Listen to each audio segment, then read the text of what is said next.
말씀을 전함으로 이 여행을 시작하신다라고 되어 있는데, 그러기 전에 무슨 일이 벌어지냐면 다섯 번째 이죠. 엄청나게 많은 물고기를 잡으심. 우리가 그 물고기 잡는 얘기가 많이 있지만 누가복음의 얘기와 또 다른 부분의 얘기들이 다르거든요. 내용이. 주님은 시몬에게 깊은 데로 가서 그물을 내려 물고기를 잡으라고 말씀하십니다. 누가복음 5장 5절로 6절을 한번 좀 펴볼까요? 누가복음 5장 5절로 6절. 누가 한번 큰 소리로 한번 읽어보십시오.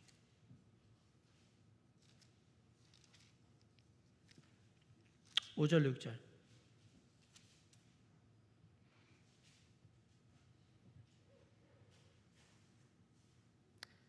누가복음 6장 5장 5절 6절 시작.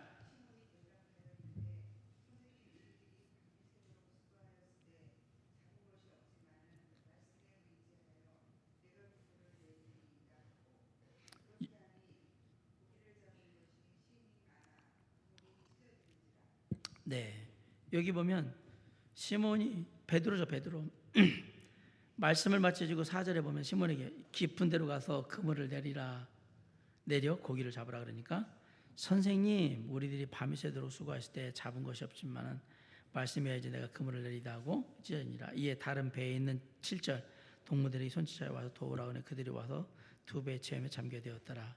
시몬 베드로가 이를 보고 예수의 무릎 아래 엎드려 이르되 주여 나를 떠나서 나는 죄인이로다니, 이렇게 되어 있습니다. 그러자 이는 자기 및 자기와 함께 있는 모든 사람이 고기 잡히는 것으로 말미암아 놀라고 세베대 아들로서 시몬의 동업자인 야고보와 요한도 놀랐습니다. 예수께서 시몬에게 이르시되 무서워하지 말라. 이제 후는 네가 사람을 취하리라 하시니, 이제 사람을 낚는 어부가 될 거란 얘기죠. 그들이 배들을 육지에 대고 모든 것을 버려두고 예수를 따르니라. 몇 번이나 버려두고 따르는 거예요? 전에도 말씀을 드렸지만 많은 사람들은 예수님의 제자를 한 번에 다 부른 거라고 생각하는데 그러지 않고 왔다가 다시 나갔다가 왔다가 다시 나갔다가, 여기 또 보면 세 번째 얘기를 하잖아요. 세 번을 불렀어요. 세 번.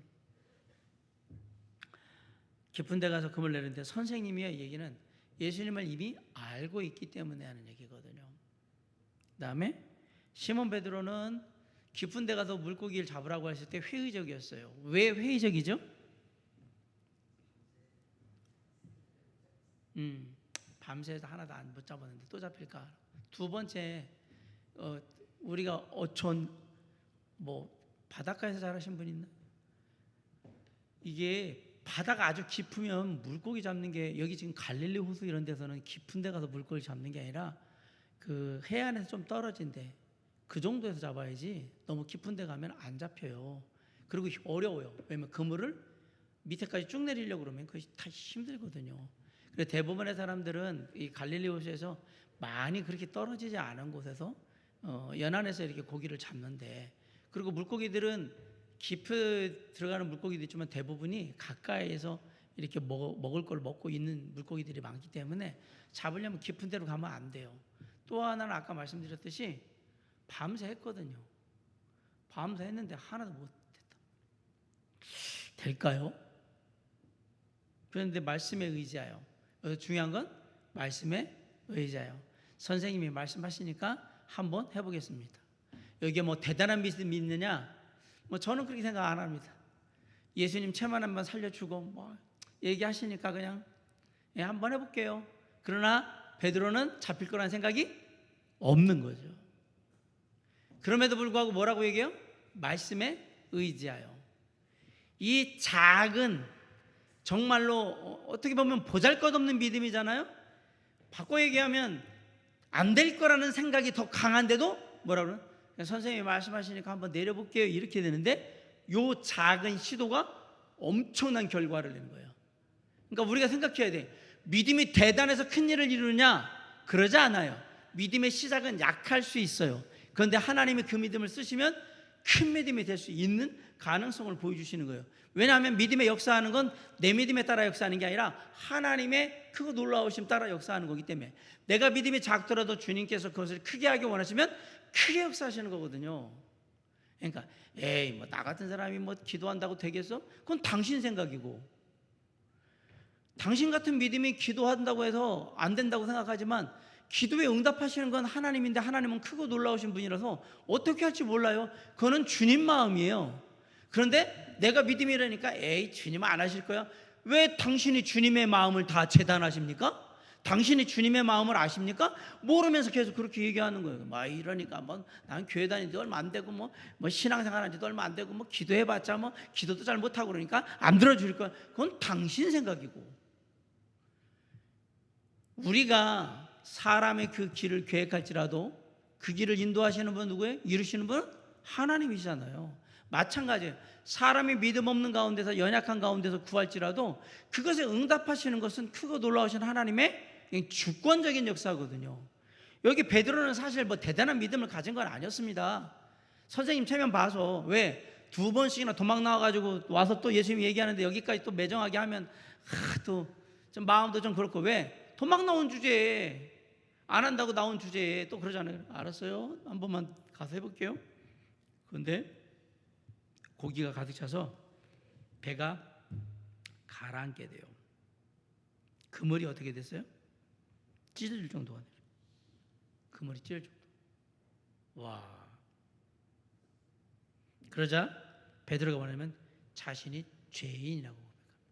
왜 죄인일까요? 지금까지 주님이 2번이나 불렀는데 계속해서 먹고 살겠다고, 못하겠다고 그러고 왔잖아요. 참 죄악된 마음이라고 생각한 거예요. 그리고 뭐라고 그러냐면 예수님이 사람을 낚는 어부가 될 것이다. 자, 11단계에서 요한, 안드레, 시몬, 베드로가 들어옵니다.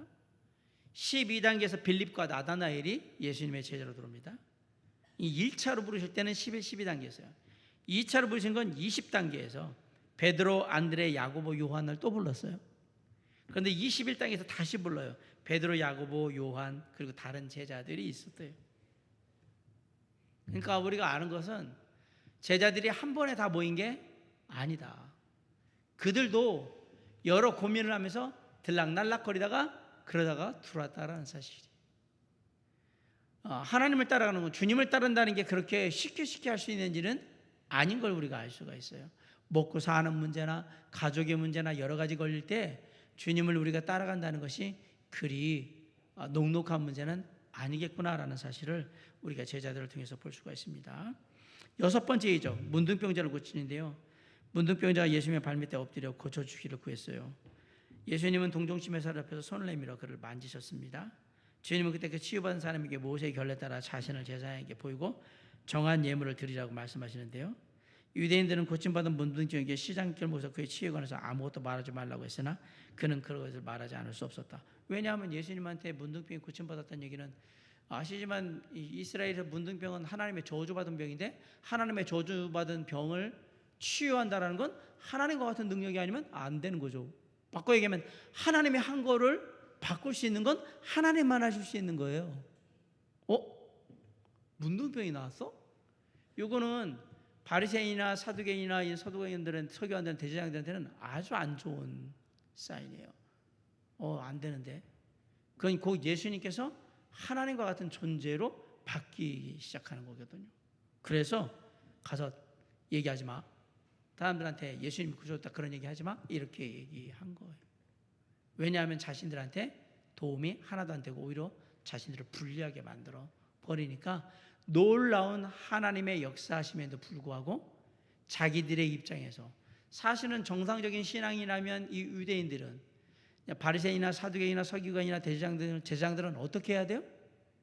예수님께 와야죠. 진짜 하셨습니까? 그래 내가 고쳤다. 그리고 주변에 많은 사람들이 봤을 거 아닙니까? 그러면 하나님을 찬양하든지 그렇게 해야 되는데 얘기하지 말아라. 바꿔 얘기하면, 네가 얘기하면 우리 밥줄 끊기고 헌금 안 들어온다. 그만해. 입 다물어. 안 그러면 너 데려다가 가만 안 둬. 이런 식으로 협박을 하는 거죠. 그런 일이 벌어진 거예요. 사역의 초기지만 사역의 초기 속에서도 아직도 예수님에 대한 반감들이 있다라는 사실들을 우리가 알고, 그리고 놀랍게도 놀라운 기적임에도 불구하고 자신들의 안위를 위해서 숨기고 위협하고 이런 일들이 벌어지는 거예요. 세 번째 기도. 문둥병자를 고치시기 위해 기도하셨어요. 비록 주님은 유명해지셨지만 그분의 참 임무는 사람들의 병을 고치는 것이 아니라 그들의 영혼을 고치는 것임을 아시기에 한적한 곳으로 가서 기도하셨다. 예수님이 하셨던 중요한 세 가지 사역이 있어요. 가르치고 병 고치고 귀신 내쫓고. 그런데 이 가르치고 병 고치고 귀신 내쫓는 이 모든 일들은 무엇을 위해서 하신 거냐면 복음을 전하기 위해서 하신 거예요. 영혼들을 구원하기 위해서 하셨던 일들이에요. 그렇기 때문에 우리가 예수님이 하신 사역 중에 가장 중요한 사역은 무엇입니까? 라면 복음을 전하는 사역입니다. 그것을 위해서 말씀을 가르치기도 하고 그리고 병을 고쳐주기도 하고 그 다음에 귀신을 내쫓기도 하고 그런 일들을 하셨다라는 사실을 아셔야 돼요. 어떤 사람들은 예수님이 그냥 병 고치러 이 땅에 오신 거라고 생각하는데 아닙니다. 그건 일부분의 일이고 그리고 많은 사람들이 그렇게 일을 했던 건 아닙니다. 오히려 예수님이 이 땅에 오셨을 때는 섬기는 자라고 했을 때 제일 먼저 무엇으로? 복음으로, 말씀으로 섬기는 자셨고 그 섬김을 받아야 될 자들의 삶의 필요가 병고침이나 그 다음에 귀신 들림을 벗어나는 것 이런 것들이기 때문에 그 일들을 하셨다라는 사실입니다. 자, 22단계 첫 번째 갈릴리 전도 여행에서 가버나움으로 돌아오십니다. 쭉 돌아서 갈릴리 갔다가 돌아와요. 7번째 이적 중풍병자를 고치심. 이 사람은 친구의 도움으로 4명의 친구의 도움으로 중풍병 지붕 올라오고 내려온다. 예수님이 그 사람의 죄를 용서하시고 바리새인은 이런 말을 하는 주님을 찬란하다고 비판한다. 예수님은 그때 그 병자의 병을 고쳐주셨는데 이는 그 사람으로 하여금 주께 죄를 사하시는 권세가 있음을 알게 하려는 것이다. 지켜보던 머리들은 이 모든 일에 깜짝 놀라며 이를 지나여 하나님을 찬미한다. 여기는 그냥 중풍병자 4명의 친구와 중풍병자의 얘기를 간단하게 얘기했지만 제가 여기서 설교할 때도 분명히 말씀드렸지만 이 4명의 중풍병자 4명의 친구들의 일은 사실은 정말 어려운 일을 한 거예요. 왜냐하면 첫째로 사람들이 많이 모여 있는데 나만 고침받고 싶은 게 아니라 그렇잖아요. 예수님이 병 고친다고 그러면 네가 지금 중에 내가 병 고침받고 난 다음에 하든지 말든지지. 아, 나는 괜찮으니까 제가 양보를 할게요. 저는 병 안 고쳐도 되니까 먼저 고치세요. 이런 건 없어요. 예수님께 여기서 모여 있을 때 병 고침을 위해서 모이는 사람이 어마어마하게 많아요. 그들은 자기가 그 기회 안에 안 들어가면 끝이라고 생각하는 사람들이기 때문에 남들한테 그런 기회를 줄 생각이 추호도 없고 자리를 내줄 생각도 추호도 없습니다. 그런 상황에서 4명의 중풍병자가 간다고 그럴 때 처음부터 한번 생각을 해보세요. 이 사건이 간다고 그래. 야, 사람들 되게 많이 모여있던데 내가 오다가 보니까 안 될 것 같은데 야, 이거 들고 어떻게 가? 사람들이 안 비켜줄 거야. 이렇게 얘기하는 사람이 분명히 있겠죠. 한쪽은 그래도 한번 가보자. 혹시라도 뭐 들어갈 수 있는 길이 있으면 들어가서 예수님께 고쳐달라고 하고 안 되면 뭐 어쩔 수 없지 이렇게 생각하는 사람도 있고 어느 쪽이 더 많았을까? 그래도 그냥 가보자는 쪽이 많았으니까 나왔을 거 아닙니까? 반대하는 사람도 있지만 가보자는 쪽이 많았으니까 일단 들고 나왔는데 일단은 사람들이 많은 거예요. 그리고 사람들은 그 집에서 앞쪽에 모여 있는 거예요. 왜? 예수님이 볼 수 있는 쪽이 앞쪽이니까. 그러니까 뒤쪽은 사람들이 있긴 한데 크게 신경을 안 쓰겠죠. 이렇게 양 옆으로까지는 신경 써도 뭐 올라가는데 잘 신경은 크게 쓰지 않을 거예요. 그럼에도 불구하고 사람들이 많이 모여있기 때문에 그걸 다 뚫고 들어가야 되고 사람들 생각해 이 녀석들 혹시 이거 가지고 앞으로 들어가려고 하는 거 아니야? 그러면서 막 몸싸움을 하지만 어디를 밀어낼까요? 뒤쪽으로 밀어내겠죠. 그러면서 가는 거예요. 갔는데 가서 봤더니 사람들이 너무 많아. 야, 앞쪽으로 못 들어가겠는데? 그러면 앞쪽으로 들어갈 수 없는 상황이 되면 둘 중에 하나죠. 집으로 돌아가자. 안 될까 보다. 이렇게 얘기하는 친구도 있을 거고 4명 중에는 아니야. 한번 좀 방법 찾아볼게. 그러면서 또 잠깐만 있어봐. 그러고 막 돌아다니는 사람도 있을 거고 둘 중에 하나겠죠.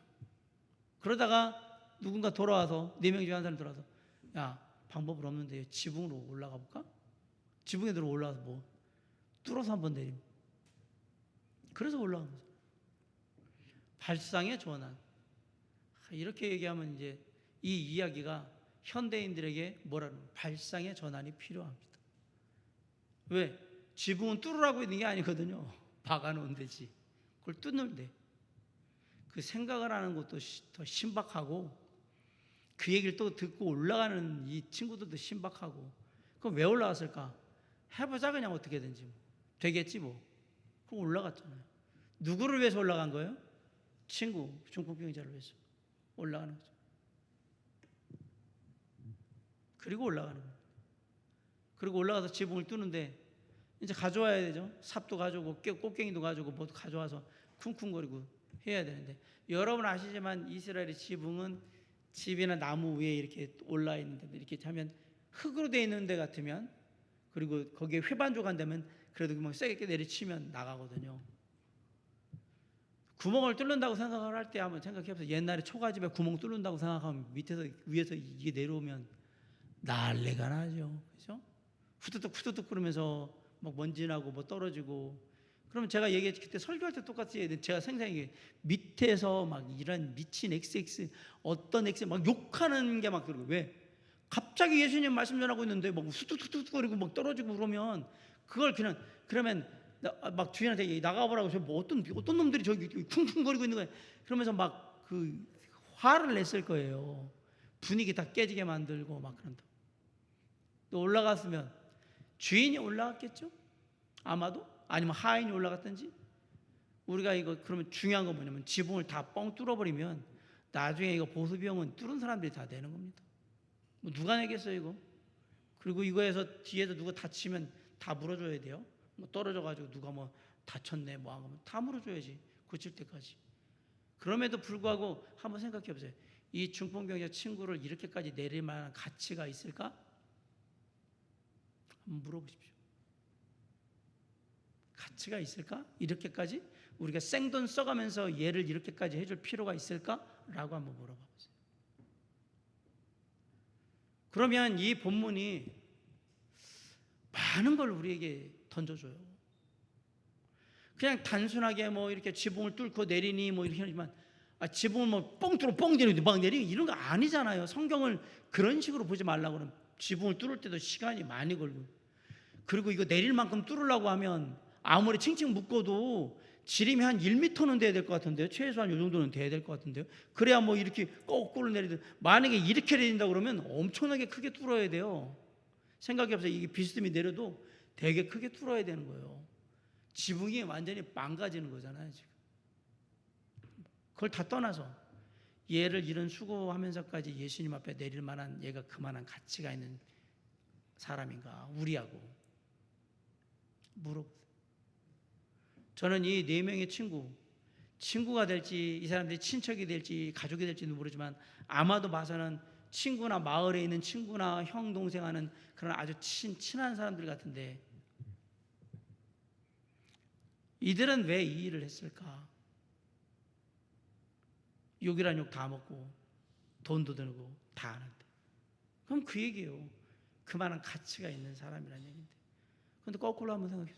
중풍병자가 무슨 가치가 있습니까? 일어나지도 못하고 나한테 그렇다고 뭐 해주는 사람도 아니고, 중풍병 고치라고 아마도 또 모아놨던 재산들 다 탕진해가지고 뭐 거지꼴하고 살지 않으면 다행이고, 물론 뭐 집이 부자면 그나마도 낫겠지만, 집이 부자면 이러고 있겠어요? 안 그러겠죠. 그러면 이 사람 부자로 지금 살고 있지는 않은 것 같아요. 그럼 생각해 보세요. 얘가 뭐 해줄 거라고 내가 이걸 기대하고 이 사람을 도와주냔 말이에요. 나한테 떨어질 콩고물이 하나도 없어요. 보기에는. 왜 해줬을까? 저도 몰라요. 그러나 우리가 알 수 있는 것은, 이게 그만한 가치가 있는 일이고 얘한테는 그렇게 해줘야 된다는 그런 마음이 없는 한 이 일은 안 했을 거란 얘기예요. 뭐가 그런 마음을 이 4사람한테 갖게 만든, 그건 몰라요.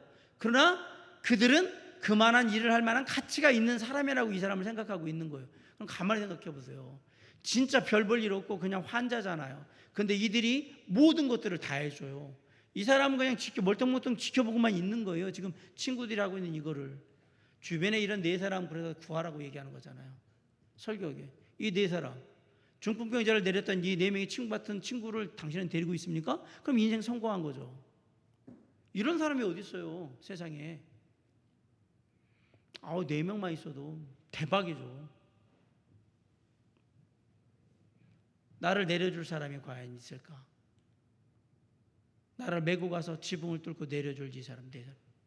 진짜로 이 사람들은 베프, 절친, 찐친. 그리고 이 중풍병자는 평생을 이 사람들한테 고마운 마음으로 살아야 돼요. 그런데 이 모든 사실을 주님은 이미 다 알고 계셨습니다. 아무 말 안 하시고 내려오는 거 다 보고 고쳐주고, 그리고 침상 들고 나가라고 그랬더니 사람들이 얘기해요. 네 죄를 사했노라. 침상 들고 나가는, 그 죄를 사하는 건 하나님이나 하시면, 내가 하나님이라는 얘기를 하는 거잖아요, 지금 사람들한테. 바리새인, 서기관 이런 사람들한테 그걸 보여주신 거예요. 내가 하나님이다. 그 일을 하시는. 그리고 거기서 놀랍게도 멀쩡하게 이 사람이 중풍병자라는데 그 침상 들고 나가는 거죠.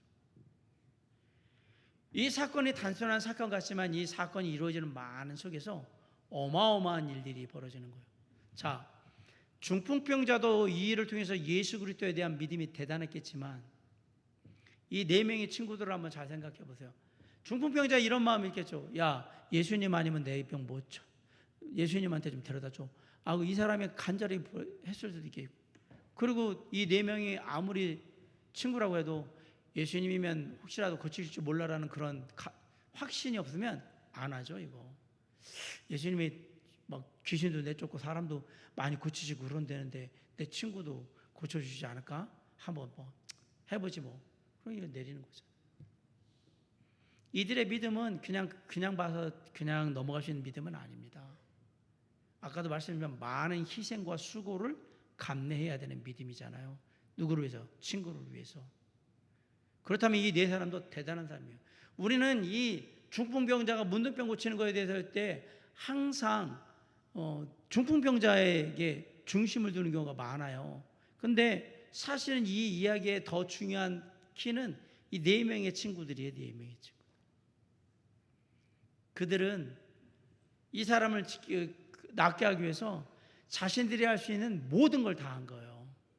그리고 결국은 낫게 했어요. 아마 성경에는 안 기록했지만 그 후로 이 5명의 친구들은 오래오래 서로를 사랑하며 행복하게 잘 살았더래요. 이렇게 될 거예요. 이게 뭘 해도 아깝지 않죠. 저도. 왜? 네가 나 중풍병자 고쳐주고 너희들이 했던 거에 대해서. 그렇죠. 사실은 아까도 말씀드렸지만 이 네 명의 친구들이 과연 뭘 바라고 이 일을 했겠냐? 뭘 바라고 한다면 안 했겠지요. 그냥 친구가 안쓰러우니까, 불쌍하니까 그 마음에 해보자라고 했겠죠. 그 중에 누구는 네 명이 다 똑같지는 않지만 누구는 더 강하게 그런 얘기를 했을 거예요. 해보자. 친구 이번 아니면 예수님 만날 수 있는 방법 이거밖에 없으니까 뚫어보자 이렇게 했을 거예요. 저는 분명히 그렇게 생각해요. 넷이 다 해보자. 그리고 뭐 다 뚫어보자. 아니요, 절대로. 사람이 다 똑같을 수가 없을 거예요. 거기가. 어떤 사람은 그런 마음이 덜 했는데 얘기를 계속 그렇게 하니까 그래 그럼 해보자 뭐. 아이고 해봐 뭐 이렇게 하거나. 이게 더 다른 거지. 넷이 다 성령이 뭐 감화를 받아가지고 똑같은 마음으로 뭐 일사불란하게 뚫으면서도 생각이 많았을 거예요. 뚫으면서도. 저 한번 생각을 해보세요. 이거 뚫을 때 밑에서 사람 올라가지고 욕이란 욕 다 하면서 왜 뚫냐고 난리치고 그러면 잠깐만 이렇게 해도 막고 있어야 되잖아요. 또 누구는. 왜? 방해하면 못 뚫어요. 이거 뚫지 말라고 얘기하고 우리가 이거 다 보상해 줄 테니까 잠깐만 있으라고 뚫어서 내려야 된다고 막. 그 상상의 나래를 펴보시면 그 장면이 다 그려지죠. 사람들이 올라와서 그리고 주변에 있는 사람들이 막 뭐라고 얘기하고 막 쌍스럽게 욕설하고 막 그럴 거 아니에요. 그거 분위기 막 그런 거 막 툭툭 떨어지고 그리고 그 다 떨어질 때 아무리 걷어낸다고 해도 밑으로 떨어지는 거예요. 그 밑에 누구 깔리진 않았는지. 근데 아무튼 뭐 성경에는 누가 다쳤다는 얘기는 없으니까 아무튼 그렇게 해서 내렸어요. 지붕을 어떻게 뚫어서 잘 했는지 모르겠지만 내렸어. 그리고 고쳤어. 주님은 무엇을 봤을까? 첫째는 중풍병자의 믿음을 봤겠지만 또 하나는 그 중풍병자 친구를 데려온 4명의 믿음을 분명히 다 알고 계시는 거예요. 그들이 어떤 일을 했는지, 어떻게 나왔으며 어떤 마음으로 일을 했는지. 그것이 참 중요하잖아요. 사랑하는 성도 여러분, 우리가 이 사실을 통해서 한 가지를 알아야 돼요. 우리의 삶의 주변에 정말 하나님이 허락하신 귀한 사람들이 있어요. 이 4명의 친구 같은. 이들한테는 그 어떤 것도 아까워하시면 안 됩니다. 제가 중풍병자라면 평생을 하늘을 두루마리 삼고 바다를 먹물 삼아서 고맙다고 얘기해야 되는 사람들이에요. 이 사람. 그렇잖아요. 바꿔 얘기하면 나에게 그런 4명의 친구들이 있어야 돼. 그런 친구들이 있어야 된다라고 생각하지만 또 할 수 있는 것, 내가 그런 친구가 먼저 돼야 되는 거예요. 내가 그런 친구가 되리라. 그러면 나도 그런 친구들에 의해서 도움을 받을 때가 오는 겁니다. 특별히 믿음 안에서 그런 친구들이 있다면 얼마나 좋을까요? 사람들이 이런 부분에 대해서 되게 쉽게 생각해요. 돈만 있고 뭐 건강만 하면 뭐 놀 거. 아니에요. 나이 들어서는 친구 없으면 놀 게 하나도 없어요. 진짜로. 이게 아내나 남편이 있어도 좋지만 함께 할 수 있는 사람들이 있어야 되는 거예요. 그래서 내 얘기도 들어주고 내 투정해도 들어주고 불평해도 들어주고 나도 격려해주고 이런 사람들. 이게 믿음 안에 그런 사람들이 있으면 얼마나 좋아요. 교회 안에서 반드시 그렇게 만드셔야 합니다. 좋은 관계 속에서 좋은 사람들. 마음을 서로 내놓고. 그러려면 내가 그렇게 하려면 아까도 말씀했지만 지붕 뚫는 그 모든 비용과 그 수고를 다 희생하고 감내해야 되겠다는 각오가 되면 그러면 내가 그런 친구가 될 수 있는 거잖아요. 내 손에 하나도 안 보겠다? 예, 당신 아는 모든 사람도 당신을 위해서는 손에 하나도 안 볼 거예요. 사람이 무엇으로 심든지 그대로 거두는 거기 때문에 성경의 법칙은 변함이 없어요. 이 친구들은 그만큼 받을 겁니다. 하나님이 주시든 사람을 통해 주든 받을 겁니다. 그것이 이 4명의 친구들과 중풍병자의 얘기를 통해서 우리가 깊이 돌아봐야 되는 오늘 말씀의 또 교훈이 아닐까라고 생각을 해봅니다. 2번, 예수께서 마태, 레이를 불러 제자를 삼으셨어요. 주님은 세리, 레이, 마태거든요. 일터로 가져라 하시면 나를 따르라고 말씀하셨고요. 세리, 레이, 마태는 모든 것을 버리고 일어나 주님을 따른다. 여기서 마태가 예수님을 따라간 이유는 간단합니다. 왜? 사람들은 나를 로마의 앞제비, 이거 우리가 예전에 말하는 친일파 매국노하고 똑같은 거예요. 마태는 그런 취급을 받는 사람. 그런데 놀랍게도 누가? 존경받는 예수님이 나를 따르라. 안 따라갈 이유가 뭐가 있어? 이 사람은 사실은 먹고 살기 위해서 그 일을 했지만 이거보다 뭘 하길 원하냐면 정말 뭔가 삶의 새로운 변화를 이루기를 원했던 거예요. 그런데 거기에 예수님이 날 따라와라 라고 하니까 네, 우리 따라가죠.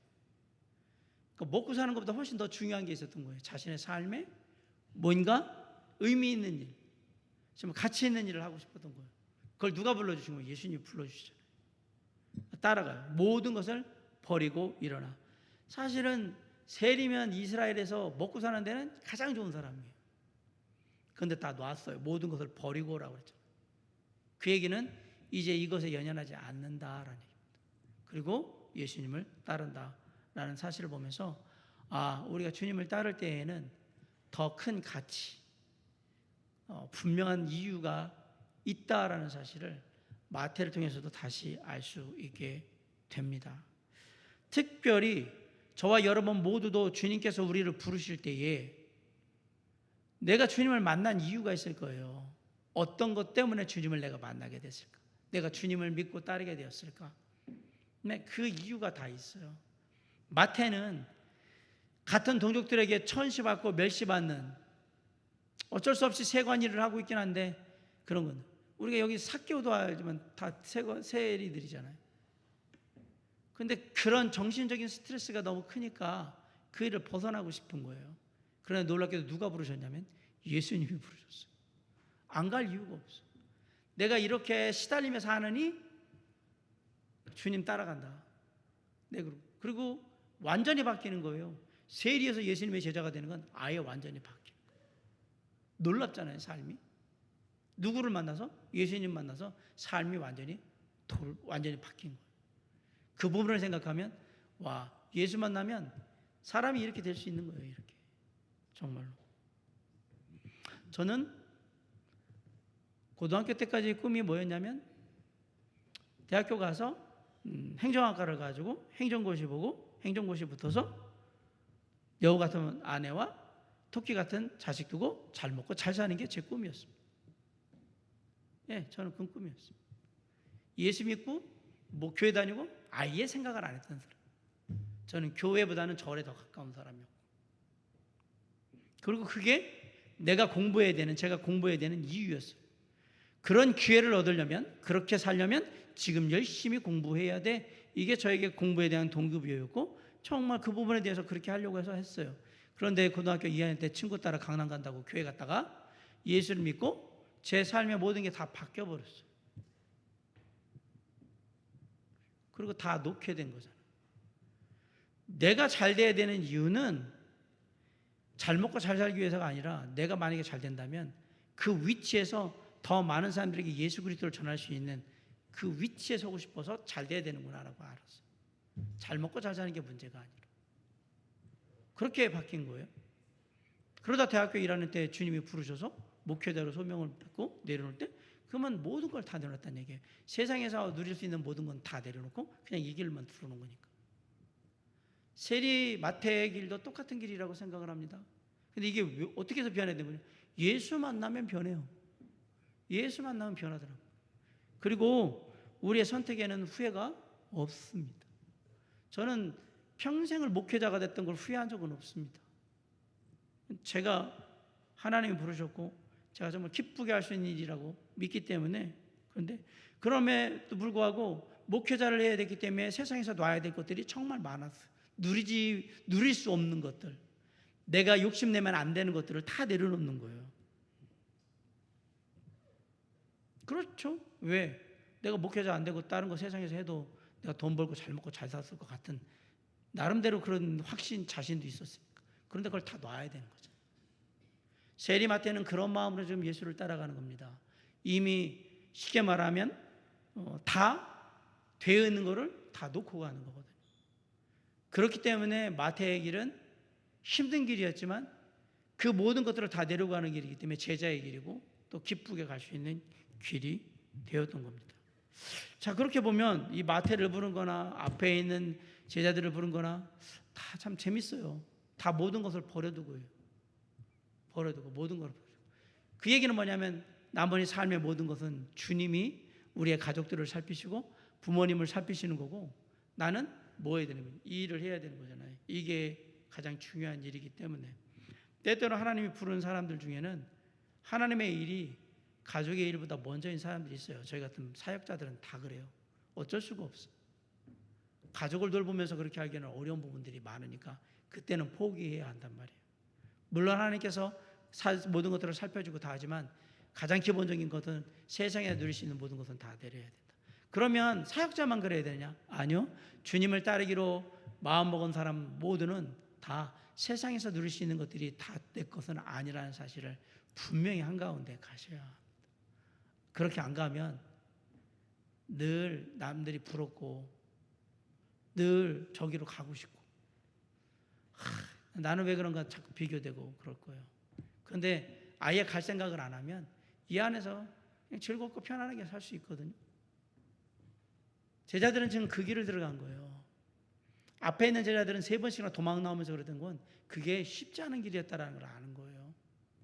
사랑하는 성도 여러분, 우리가 제자로 예수 그리스도를 따르는 것은 쉽지 않은 일입니다. 그러나 그 길은 그럴 만한 가치가 있는 길입니다.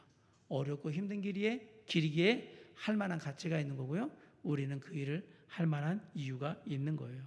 오늘 말씀을 마치면서 마태의 제자로 삼으셔서 부르시는 모습과 함께 4명의 친구와 중풍병자 얘기를 하면서 제가 이렇게 봤습니다.